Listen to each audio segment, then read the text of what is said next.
Hello and welcome back to Buck the Trend podcast. I'm Matt Nartiv And I'm Steph Klassebuck. and we are back after Ironman Hamburg. Or back after not Ironman Hamburg. Okay, Back after going to Hamburg. so go on then. Why don't you kick us off, Steph? Yeah, okay. I feel like we got to face into this straight away. So obviously I didn't race Ironman Hamburg. I had a health scare about 2.5 weeks ago, and we kept it quiet because we're still not really sure what's going on or why.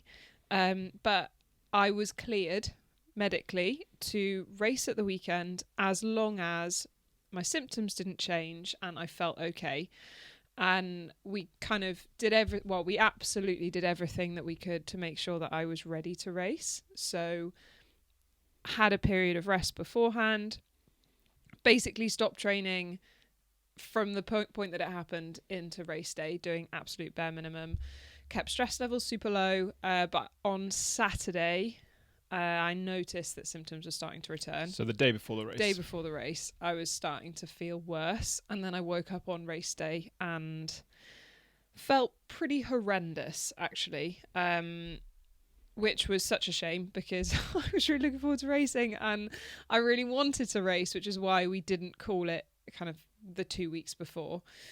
So went through the motions and I basically wanted to see if I would get better, because we woke up super early, which makes you feel pretty horrible anyway, getting like up pre 4 a.m. So I wanted to see if things would settle down before the race starts so that I was able to race. But as I started to move around and walk, and we had to walk to the race start, it was just all getting worse. So made the decision that it would not be sensible for me to start the race, which was devastating. Actually, it's always hard to make that decision, even though it was the right one. It was the hard one to make. And we're back home now, continuing with tests.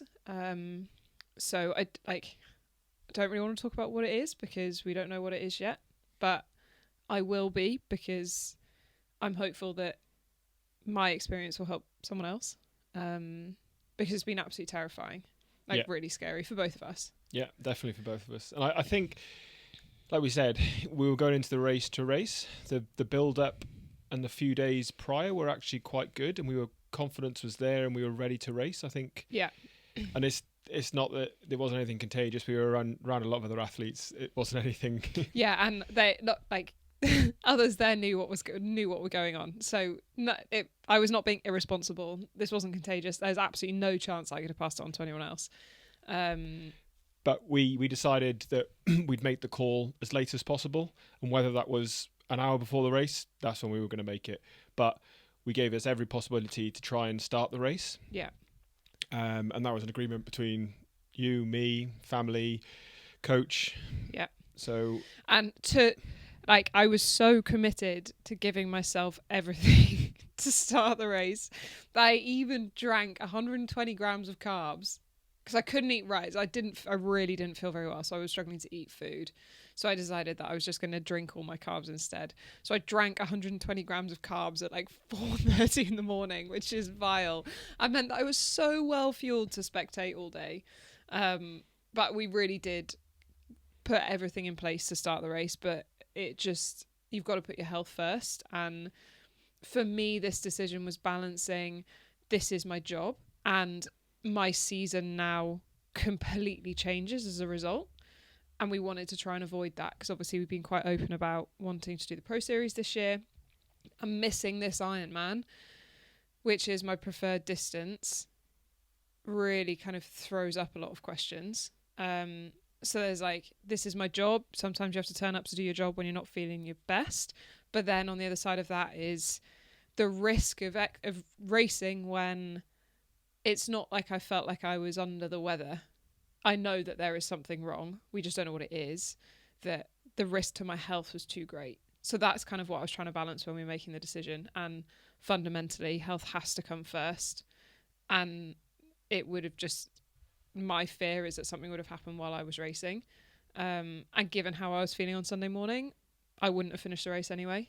And I think not starting is completely in your control, whereas not finishing is less so. So I made the decision at the right moment, and it was the right choice. So thank you all for your support. Thank you for the people that have reached out to check that I'm okay. I am sad. It has been an emotional roller coaster. But I am okay. I am safe. I'm not unwell, but I'm not well. I think is the best way to explain it. But we've got tests ongoing, so we'll figure out what's going on soon. Yeah. So. And instead, I got to have a front row seat to quite possibly the best female Ironman race that we have ever seen, ever in the history of Ironman. Yeah, absolutely. It was incredible to witness it live. I mean, we can let's start from the off, shall we? Yeah. So talk us through the morning. What happened, Steph? Oh, it was chaos. So the night before, the day before when we were all dropping off bikes, there were a couple of Ironman staff. Obviously, they're doing bits of filming around transition and getting everyone in when we were dropping off, and there was rumours going round that there were concerns over the race start time because there was a lightning storm that was due to come in within an hour of our race start. And as soon as lightning's involved, health and safety gets involved and insurance gets involved. So there were rumours that something might change on race morning. And we kind of went to bed pretending that there was nothing wrong. Woke up and I think it was about 4:30. We got an email saying transition is not going to open at 5:00 because there is a lightning storm that is going to hit in the next half an hour. We will send you another update at 5:30. And we were very fortunate that we were staying in the race hotel. So we basically just went downstairs. I had a message from Kat Matthews saying, we're all downstairs in the bar. So we went down. Everyone was together that was staying in the hotel. None of us had a clue what was going on. And we just sat and watched the wind and the lightning from outside the hotel, which was slightly crazy, waiting for an update. And I think it was air traffic control, actually, that Ironman were in contact with and said that the storm was blowing over quite quickly. So transition would open at 6:30 and race start was going to be 7:00, which is so tight. So usually you get 90 minutes from transition opening to race start. It was already quite tight in that our transition was going to open at 5 and we were going to start at 6:15 because there was it was over a kilometre walk to race start from where our bikes were, which takes about 10 minutes. So it was already quite tight. So then they were like, it's half an hour. And we were like, oh, okay, we all better head down now then and try and get in. So we all kind of broke into transition a little bit early at the top end where our bikes were because there just wasn't enough time at all. And I will say it was absolutely the right call. Oh, the weather was horrendous. Absolutely. There was so much lightning. The wind must have picked up to 50 kilometres an hour. All of us were looking for alternative wheel options. So I had a tri-spoke and we had based that decision based on the fact that the wind was going to be negligible. And then as the wind picked up, we were like, does anyone have a spare front wheel? I don't really want to ride a tri-spoke in 60-kilometre-hour winds. But it did disappear as soon as the lightning went over. Yeah. It was like a proper storm bomb that kind of came in and disappeared. As quickly as it came in, it kind of quickly left. Yeah. Within about an hour, it was clear. Rain had sort of slowed down, and by race start, there was pretty much no rain. No, there wasn't. It wasn't. And it was pretty warm. So obviously, I turned up with all my stuff to drop into transition, and I had a coat on because it was raining. I had to take it all off when we were walking back because it was boiling, and the wind went. So the swim was obviously super flat, which was nice. Yeah. So that passed. Obviously, we missed a lot of the race from. Yes, we missed the swim because I was sad. But we saw a lot of it on the stream, and we caught up with what was going on. But yeah, like I say, pretty flat swim. We had a feeling that you probably would have been the fastest swimmer had you raced. Which was confirmed. Was probably confirmed having watched the race. There was a pack of, I think, 4 ladies. Yeah, so Kat led it out with Jackie Herring, Solvi Losseth and Laura Phillip. Yeah. Which was like, it was fascinating to watch, because I think when we had been doing our pre-race planning, we had looked at, you know, where the dynamics were going to be further back. So I think we kind of anticipated I would be leading out the swim. When you have a faster swimmer on the start list, it does blow apart the swim a little bit more because it's taken out much faster. And I am able to sustain a higher speed for longer, which means that like more swimmers drop off before the swim settles, I think, if that makes sense. So like, Yeah, you've got to look at Texas for that. yeah, exactly. So you kind of, it just blows it apart, because I can create so much more speed, which means that people are fatiguing faster and then dropping off more. So I think, like, of that group of 4, yeah, who would have still been in it had there been a faster swimmer was fascinating, because Kat found herself leading out the swim, which, I mean, to her admission, was not something that she ever expected to be doing. And I know she had some issues with her goggles and couldn't see either, because at the start she did get a gap, but then she had to sort of goggles out and it kind of closed back up again. And that basically set the tone for the next like 8 hours of the race, because her and Laura, until 20k into the run, weren't separated by more than 45 seconds. And then the gap went up to 45 seconds, and then it came back down and flipped again until the finish. Yeah, I mean, it was crazy to go almost pillar to post, pretty much. Yeah, I mean, it was mind-blowing to watch. Swim, nothing in it. Bike, nothing in it. Yeah. And the run, ultimately nothing in it. Because we had expected me to be up the road at the start. Would have loved to be up the road at the finish, but wouldn't have happened. Me to have been up the road at the start, Kat and one other to be chasing, and Laura to be chasing down Kat. Yeah. But for them to come out of the swim together, it was then kind of like, okay, wow, these are the 2 people that we anticipate winning the race. They're already at the front and they are together, and neither one of them is going to want to ride hard to ride the other one into the finish with them. And this is part of it. Did this make the run quicker? Because I haven't spoken to either on their power numbers or whatever, but it looked a lot of the bike, they were looking at each other? Yeah, so I think they were, but Kat has uploaded, she's not uploaded the power, but she's uploaded her ride to Strava, and she's put on it power PB. Okay, that makes sense then. But what it looked like is there were a lot of cat and mouse games, which might have been them just both trying to push it on. Yeah. But it didn't seem like one of them was really drilling it until Cat started to do a little bit towards the end. Yeah. Now, did that help the run and then overall help the world record time come down? Or if they drilled the bike a bit harder, or if there was someone out front, sorry, this is what I mean. They weren't chasing someone out front. If there was someone out front, like, I don't know, a pack of good swimmers out front, and they were chasing them, would it have been able to go under 8 hours is what I'm saying? Because you might have found a situation where actually they wanted to work together to catch the front. Which is exciting. And I mean, it adds another dynamic to it, doesn't it? Which wasn't there that day, but I'm sure will be there come another race. Maybe. Yeah. I mean, it might have to wait till Roth or something like that for somebody, but...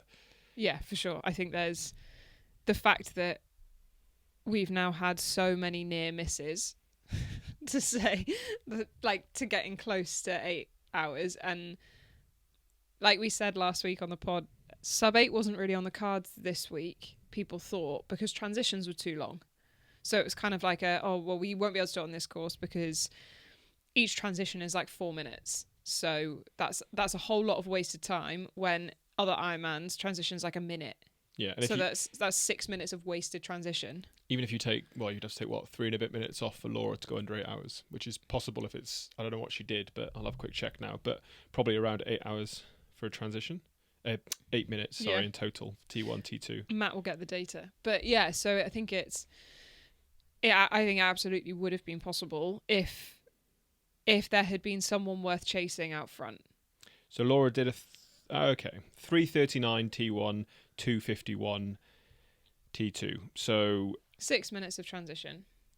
But all you have to do is take off 45 seconds from both of them. Yeah, 6.5. And you've got enough. So it is absolutely not like sub 8 is. I think we knew sub 8 was possible anyway because Kat did it a couple of years ago. But sub-8 in a race is without a doubt possible. Which is absolutely crazy when you think of it. Yeah. I mean, you think of where the Ironman was, I don't know, even 5 years ago. Yeah. One of the most fun things to do is to go back and look at previous race winners, and you go back to like 2019, pre-COVID. You win Ironmans quite consistently at like 8:45. Yeah, but also you've got to look at, let's just say Kat and Laura, for instance, because they're the ones who are clearly ahead at the moment. Is they haven't really got a weakness. All right, the swim isn't a Lucy Charles swim, but it's not a weakness. They're not. No, they're not losing great swimmers. 10 minutes. They're losing a few minutes here and there. The bike, they're ultimately probably two of the fastest bikers currently in the female side of things, as well as the run. Yeah. Which is, I mean, it was absolutely bonkers to watch them both running that speed. So obviously we couldn't watch much.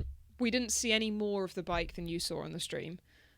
We went back to the hotel, had breakfast because I wanted some solid food.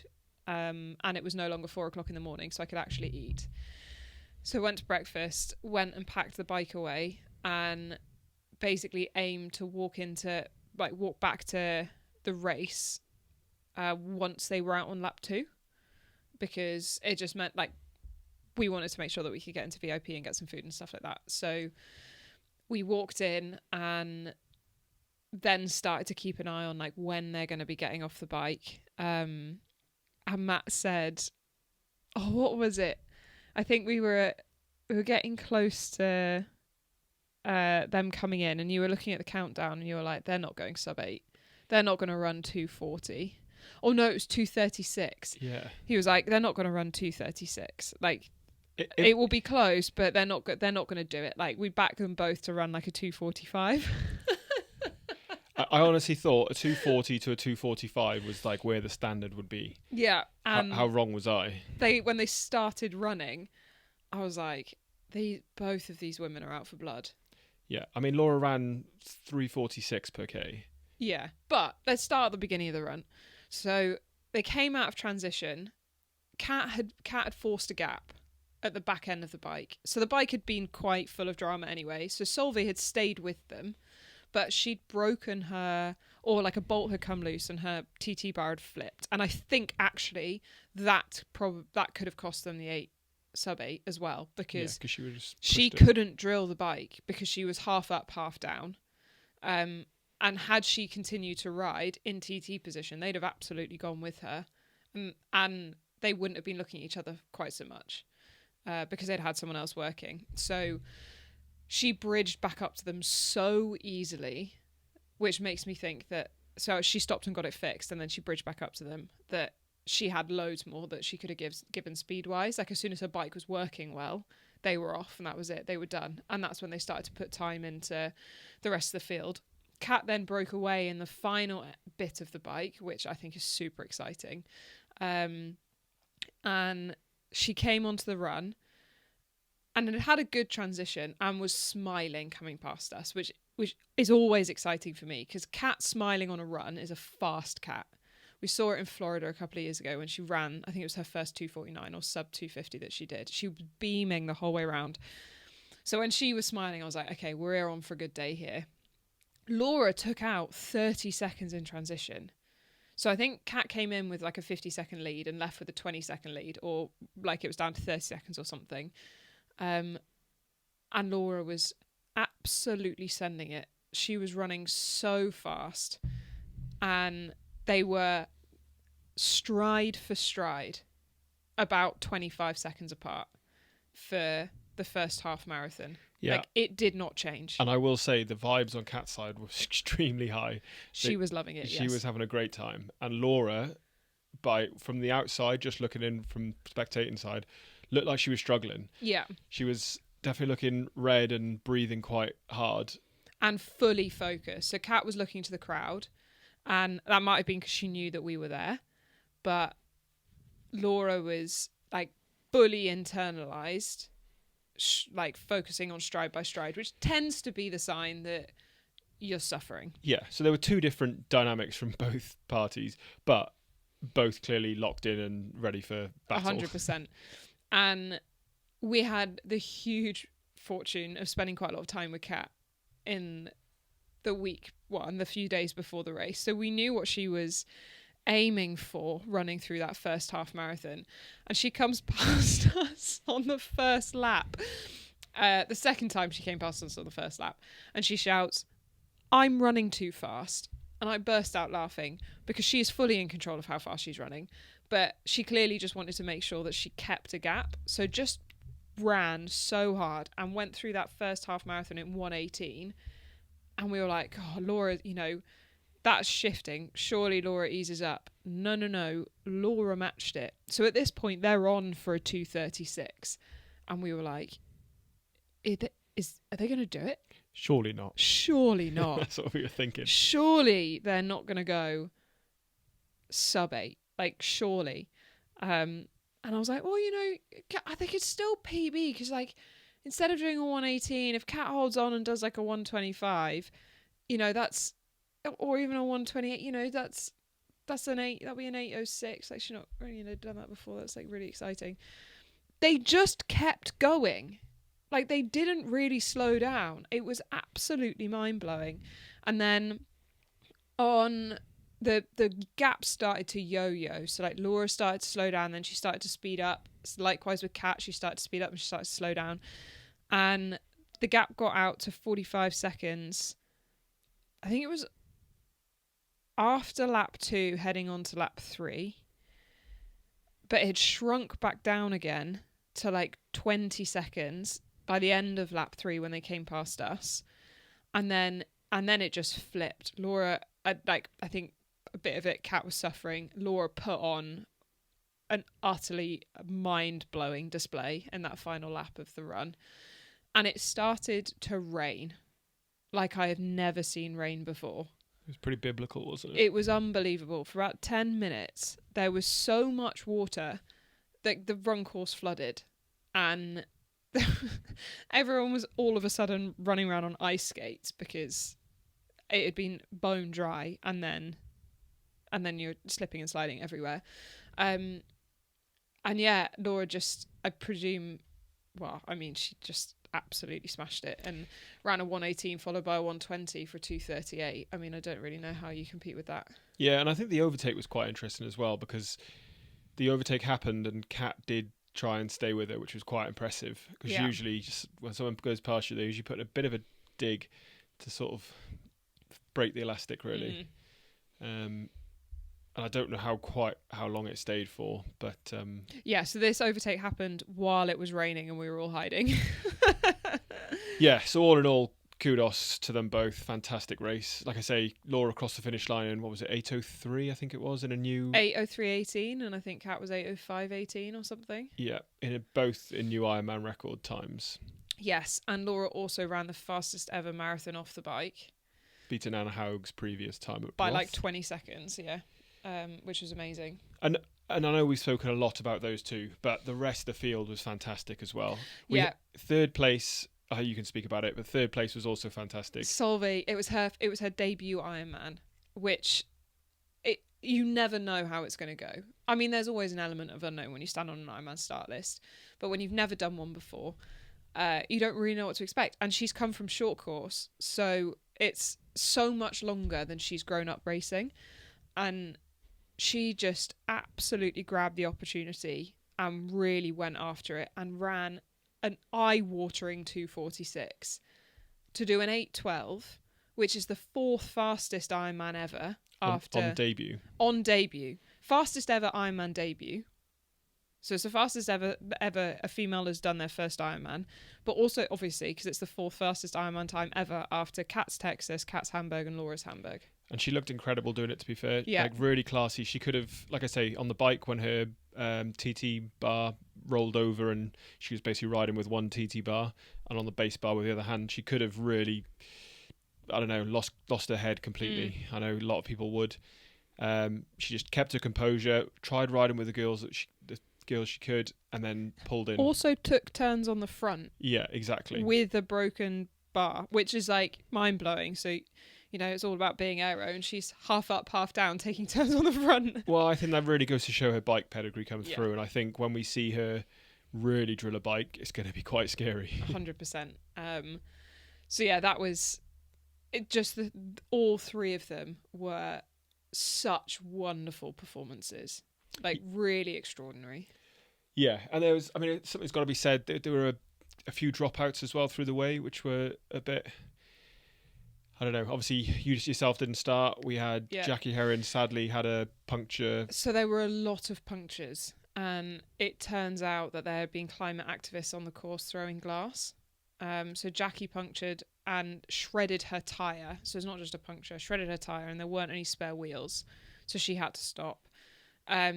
Sarah Svensk had a double puncture and had to stop. Again, we presume through the glass on the course. Anne Reichman finished and came fourth, which is amazing, but she also punctured. Oh, really? I didn't know that. At the same point, yeah, but her tyre sealed. Okay. Which is just like, I mean, when it's something like that, you're like, it's nothing to do with the athletes. It's absolutely nothing to do with the athletes. And Jackie's Pro Series campaign has now been completely blown out of the water. So she's having to fly to Cairns to race in 2 weeks so that she can keep the Pro Series alive. And she placed so well last year and is such a brilliant athlete. She's had 2 fantastic 70.3s in the Pro Series this year. And she wants to qualify for Kona. Like, it's a no-brainer for her to go after the Pro Series. And she's obviously from America, so made the trip over to Europe. Now have to make the trip back and then back to, or not back, but then to Cairns in Australia. So it's a lot of travel. But it could, if you think about it, it could be a blessing in disguise, because she may end up winning Cairns and getting 5,000 points. Exactly. Rather than Kat didn't get 5,000 points here today. She didn't get 5,000 Sorry, not points today, on the weekend. So it could work in her favour. Yeah, and even if she doesn't win, it is likely that she'd lose less time than everyone did in Hamburg, because Kat and Laura ran so quickly that, like, you know, even if Jackie had come off the bike with them, how close would she have been on the run? And that's where the Pro Series is quite interesting, because there is always ups and downs along the way. Oh, for sure. And that is just Ironman racing. Like, stuff goes wrong. But it is gutting, though. It is so devastating. When something outside of your control stops you doing your job, essentially. Yeah. And you can't fix a slash tyre. Like, we don't race with spare tyres with us. That would be ridiculous, because then we'd have to race with spare sealant, which we definitely don't do. And fair play to her. She tried, and you could see she was trying to ride on this bouncy, flat, basically it rim. looks so uncomfortable. I don't know how she did it. So yeah, really devastating for Jackie, because I had her as she was going to be making the racing exciting, especially when it came down to the run. But hopefully she'll get her opportunity to shine in Cairns, because it would be great to see her win that. Yeah, so we'll be rooting for her in Cairns. And then Marjolaine pulled out at the end of the bike. Yeah. She again wasn't feeling well, but had made the decision to start the race. And just kind of started to feel worse as it went on, so pulled out. And then Els Visser was another one, which it was so frustrating, because she was moving so well on course, but unfortunately took a wrong turn on the run course, and that is then a disqualification, because she missed out a bit of the course. Obviously not intentional, like, none of us do this and make mistakes like that intentionally. But yeah, so for all of those, they're still looking for Kona slots. Well, Sarah's got one, but Marjolaine, Els, Jackie, and who's the other person? I think it was just those three. Sarah's got one. Sarah's got one. I thought there was 5. But yeah, so they're still looking for Kona slots, which it's starting to get to the point in the year that you're like, oh gosh, like, I need to make sure I plan this in, because our qualification window ends 17th of August.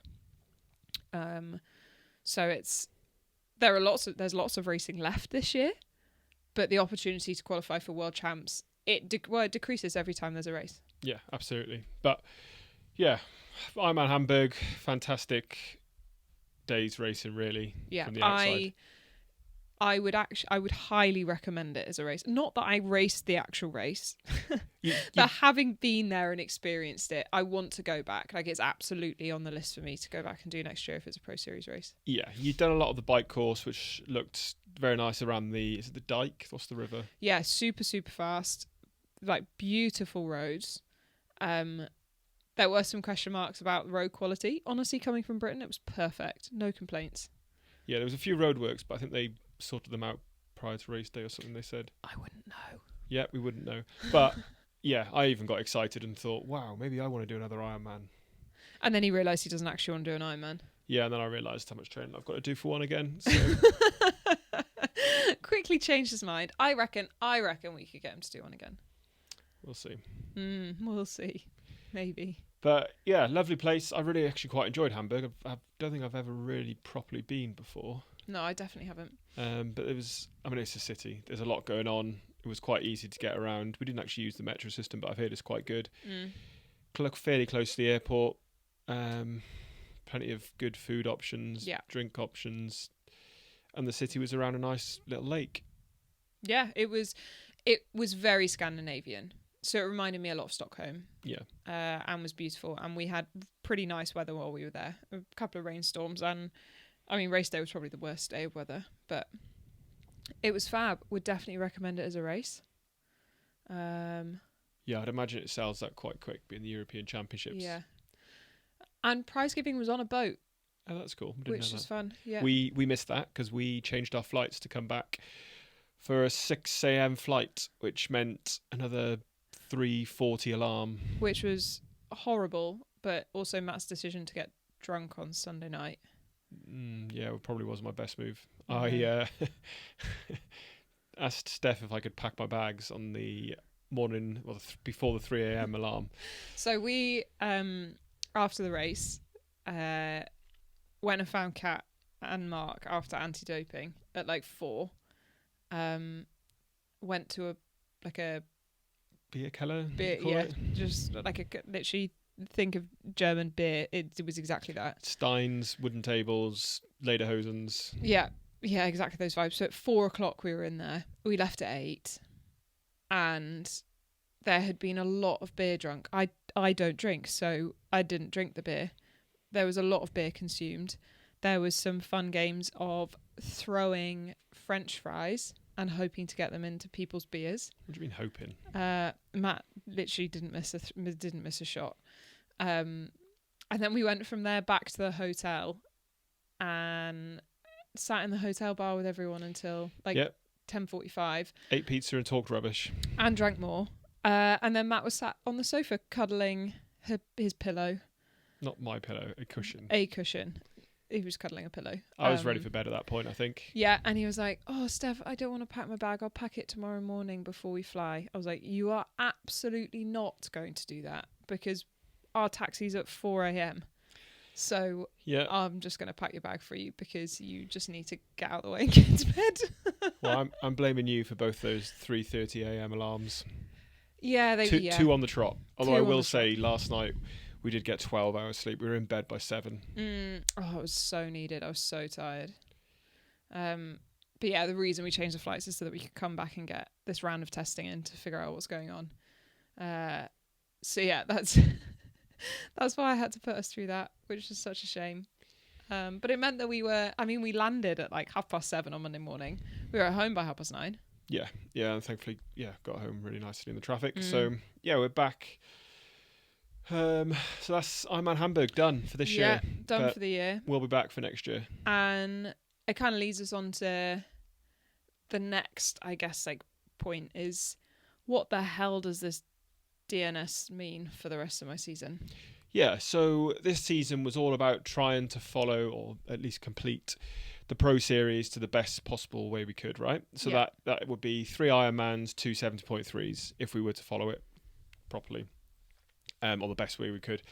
So obviously now, having missed an Ironman, there are 2 Ironmans left before Kona that you could potentially jump in a race. One is Cairns in Australia, and the other is then Lake Placid in America a few weeks later. Yeah. Obviously, we don't currently know when your next race is going to be. No.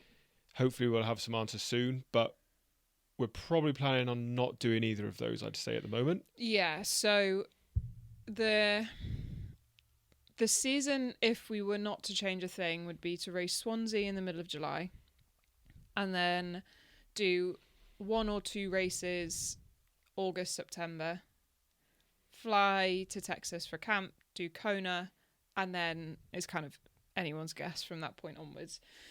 If I was to do Lake Placid, I probably wouldn't do Swansea because it's a week apart. So Swansea is a week before Placid. Yeah. So if that was the case, I would then have to do ZLMC, which is the 31st of August. I could then still get my 5 races in. Sorry, I was just Matt's looking at the calendar to check my maths, which is it's not outrageous. So we could absolutely do that. It adds a bit of financial cost because Swansea for us is literally just down the road, so there's no flying involved. Whereas Placid is a lot of flying, and ZLMC is not in Swansea, so therefore is more flying. So if in 2 weeks' time we're in a position where I can get back to normal pretty much straight away, and I feel that we want to deliver again on the Pro Series, that would be a way for us to complete it. Right now, I'm not anticipating that being the case. Yeah, I think the way we've got to look at this now is we've just got to be fluid with it and decide. Well, once we've got some answers, is then we can start to make a plan. We're not going to make any rash movements. Obviously, the main goal has and always will be Kona in October. Yeah. And that hasn't changed. But how we get there now may be different.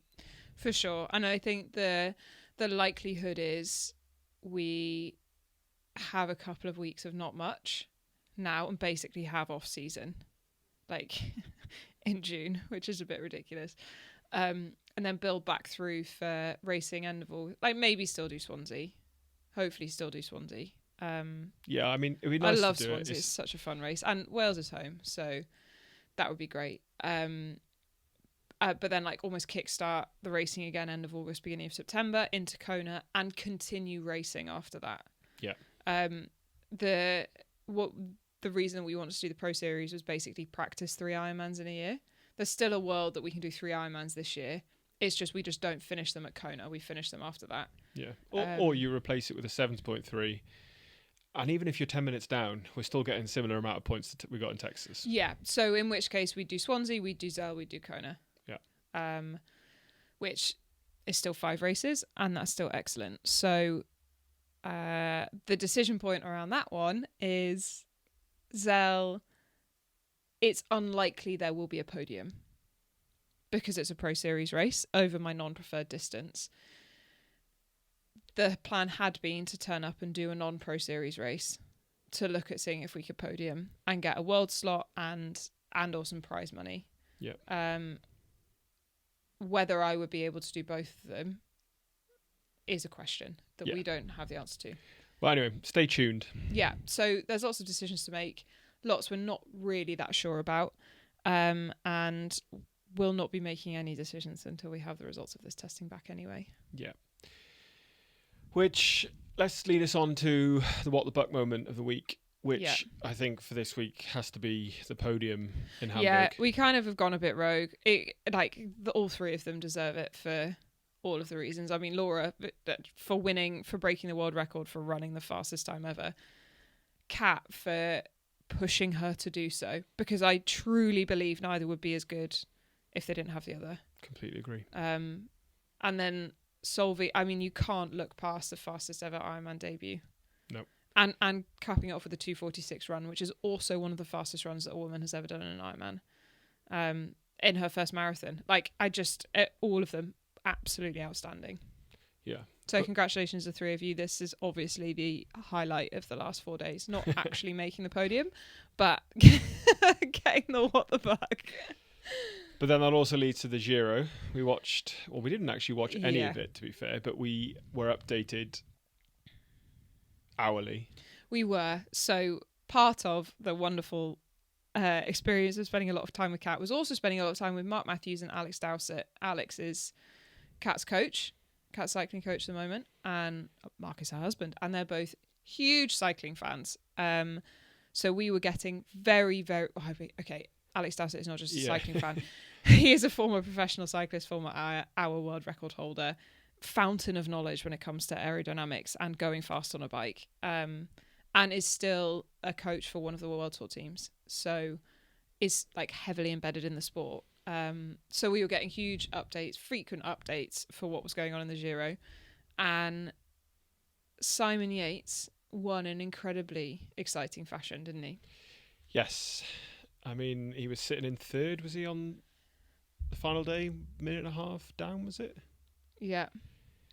And yeah, rode away. Just decided that we was going to take it. And did it in incredible fashion. So, which is super cool. We like that. well, it's always great to see a British person in pink jersey or any colour. Any jersey. But he's now won the Welter, I think, as well. Oh, I don't know about that. I think he won the Welter like 7, 8, 9, 10 years ago or something. Could be wrong. Maybe it was his brother. Yeah, exactly. I don't know which one's which. But regardless, impressive. Yeah, super exciting. We like it when Grand Tours are won in the last couple of stages rather than being decided like 10 days out, because that's boring. And then that leaves the Tour de France to come around soon. Yeah, gosh, yes. Considering we're in June now. Yeah, it's July, isn't it? It's usually around July time. Super excited. But we can't watch it, or we won't be watching it. Stupid paywall. Yeah. Anyway, the final notable for this week, it's just a week for Ironman records being broken, because yeah, this one's a bit bonkers, really. This was mind-blowing. So before this weekend, no man had ever run sub 2:30 in a marathon off the bike, in an Ironman marathon. There's been huge amounts of like hype with people expecting Patrick Langer to be the first one to do it. And he's been pretty close. Thomas Rodriguez got pretty close in Texas last year, but obviously he was he had a pretty good helping hand. Yeah, he ate lots of eggs. He was done for doping. So, he was caught with a positive test. I don't actually know what the outcome of the thing was yet. I don't know what's. I think he's got a 2-year ban. So anyway, that result doesn't count. But at Ironman Brazil on Sunday, I think it was Sunday, Manuel Messias ran a 2:26.50, which is disgusting. Which is so fast. So not only did he break 2:30, he was like 3 minutes 10 seconds under 2:30, which is so fast. And the difference in speed from a 3:30 to a 2:26. 2:30 to a 2:26. Sorry, I don't know what I said. From a 2:30 to a 2:26.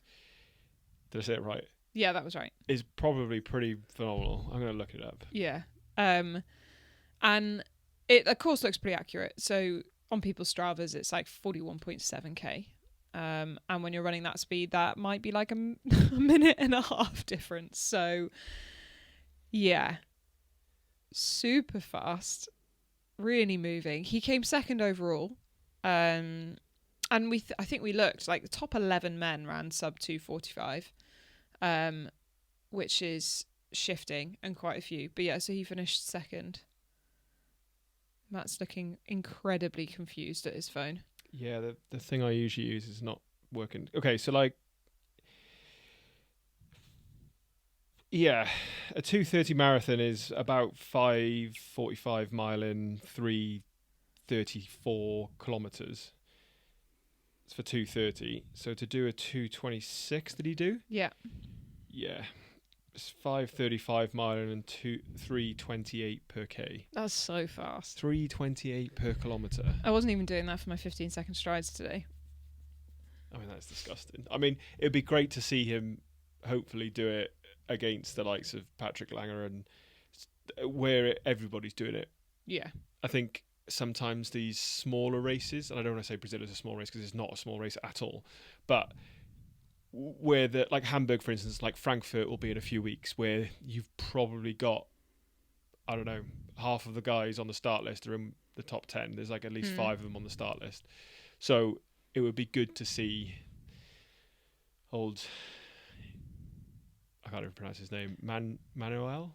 Yeah. But so it was his first Ironman as well. Yeah, I think, which is super cool. So he's an Olympic distance. Yeah, he's an Olympic distance athlete that's making the jump up. And they're just kind of showing their pedigree time and time again, and their ability to adapt to different distances, which is super exciting. And I think there'll be a lot of people that look at that and make it pretty nervous. So his bike. You do realise you're on camera. I know. I just wanted to get a photo. Okay, sorry if you're listening on Spotify or any other streaming platforms available. Matt just got his phone out and took a picture of me. Don't know why. I guess it's so his swim bike isn't quite as strong, which is why he finished second overall. Yeah, there aren't many races where you could run a 2:26 and not win. Yeah. So it will be. I don't actually know what the bike course was like, but I presume he's taken his knee slot. So question is, how does that translate in a super hilly bike course? Like where does that, how does that fit in? What are the different dynamics? So yeah, I mean, exciting. It's really exciting that someone's done it. I'm going to say it could be quite well, because if he's Olympic distance, he can probably swim. If he's come from the Olympic distance, he can also probably ride a bike in terms of handling quite well. So be able to descend well. And if he's running a 2:26, he's probably not very heavy. So the Nice course could suit him quite well. Yeah. But we'll see. Very true, yeah. Like I say, it's first Ironman, so yeah, we'll see. But yeah, that was quite a exceptional weekend of sport, really. Yeah, it really was. Like, mind-blowing weekend of sport. Definitely. And we definitely needed our 12 hours sleep yesterday to recover. Yeah, definitely very motivating watching a lot of that, though. Yeah. So I think that kind of wraps up this week. I would, again, like to thank you, everybody, for listening. We've had a good bump in viewers over the last period, which is nice. So hopefully you're enjoying it. If there's anything else you'd like to add, feel free to chuck us a message. I would like to say we're almost at 500 followers on Instagram now. So if we could, Woohoo. I think it was like 489 last time I checked. So even if there's 11 of you listening who aren't following on Instagram, please go and follow. Is it Buck the Trend? Buck the Trend, yeah. At Buck the Trend. And maybe I'll actually do some good posting. Yeah, and maybe we'll start posting a bit more on there as well. Yeah. We'll make it worth your while. If we hit 500, I'll make it worth your while. I'll make sure Steph pulls a finger out. I should need to do my job. But yeah, thanks again for listening. And we look forward to speaking to you next week. You did have something that you wanted to ask everyone to do. So we love coming up with our What the Bucks. Yes. And we love it when you send in like famous people doing What the Bucks stuff or people in the media doing What the Bucks. We also want to hear about yours. Like, if you've done something really cool this week, like, let us know and we'll give you a shout out, because I like hearing about cool people doing stuff. Yeah. Yeah, and it doesn't matter how big or small. Let us know what you've done. If you're, I don't know, excited about it, tell us. Yeah, because there's nothing more exciting than someone being excited about something. So let us know and we'll give you a shout out. Perfect. And we'll see you next week. Bye. Bye.